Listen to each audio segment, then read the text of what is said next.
In the year 1800, there were 1 billion people on planet Earth. By the year 1930, 2 billion people.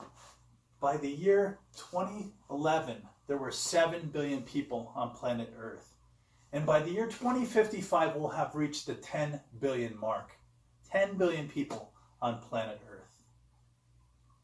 Charles Darwin once reported that it's not the strongest of the species that survive, nor is it the smartest, but it's the one most responsive to change.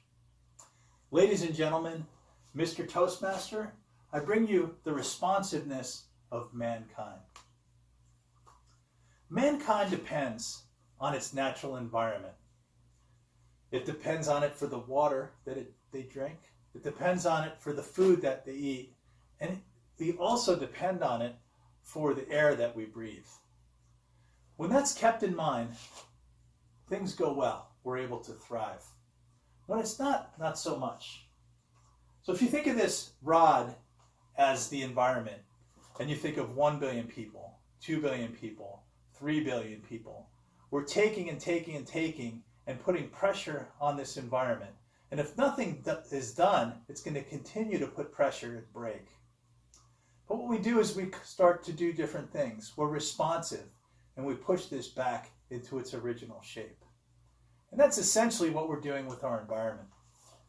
This all started in 1850. In 1850, there was people from the United Kingdom were deforesting India. So they're taking woods to build the ships and to build housing, and there was this great boom of people. And somebody looked out and didn't see any more trees. And then what they said is, we can't go on like this. We have to do something, or there's not going to be any trees left.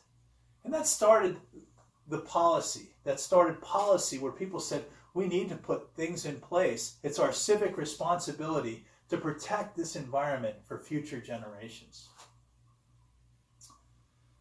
Over the years, the government has continued to respond, be very responsive to the environment. Most recently, even at the world government level, they created the Paris Agreement in 2015, where 174 nations all agreed to cooperate on reducing carbon gas emissions. Most significant of that was it was led by the two biggest carbon gas emissions producers in the world, the United States and China. They came together and actually led the signing of that agreement. At the United States level, it's even in our preamble of our Constitution to support the liberty and posterity. The posterity is to support the country for future generations. That is basically an environmentalism thinking, right? Where they're thinking about protecting things for the future generations. Nixon in 1970 created the Environmental Protection Agency, stipulated 37 things the United States was going to do to protect its environment for future generations. Going to the state level in California, in 2006, we protected the Greenhouse Gas Act.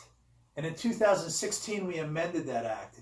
And since then, we've been dropping our carbon gas emissions while our economy and our population continued to grow.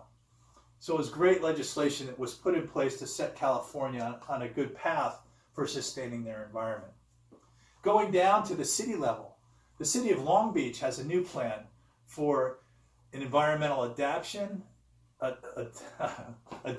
and responsiveness. So what they're doing is they're making plans to do what they can to reduce their carbon gas emissions, but also responding to what's coming because the environment is because of the global warming.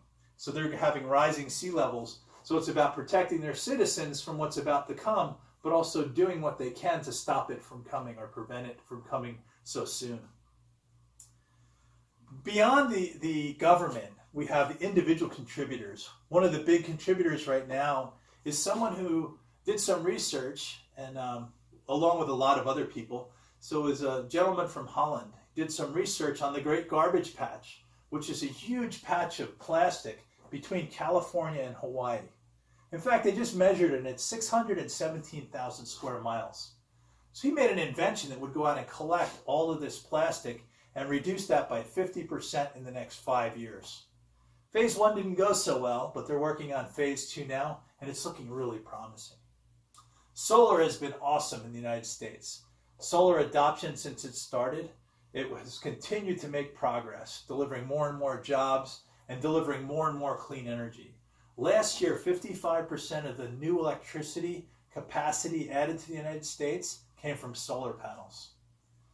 There's more innovation that's going. The Plastic Bag Acts in California, they're doing more to make toilets flush with less water.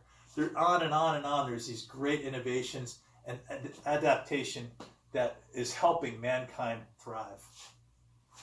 In closing, I want everybody to give some thought to this environment. So as we continue to grow, we're going to continue to put stress on that environment. But as our different governments start to refine their policies, and as our innovators they do better, greater inventions, we're going to continue to relieve stress on that. And as you and I continue to contribute like we have to things like recycling and not using plastic bags, that's going to even make it better. We as humans will continue to be responsive to change, and will continue to live on this great planet.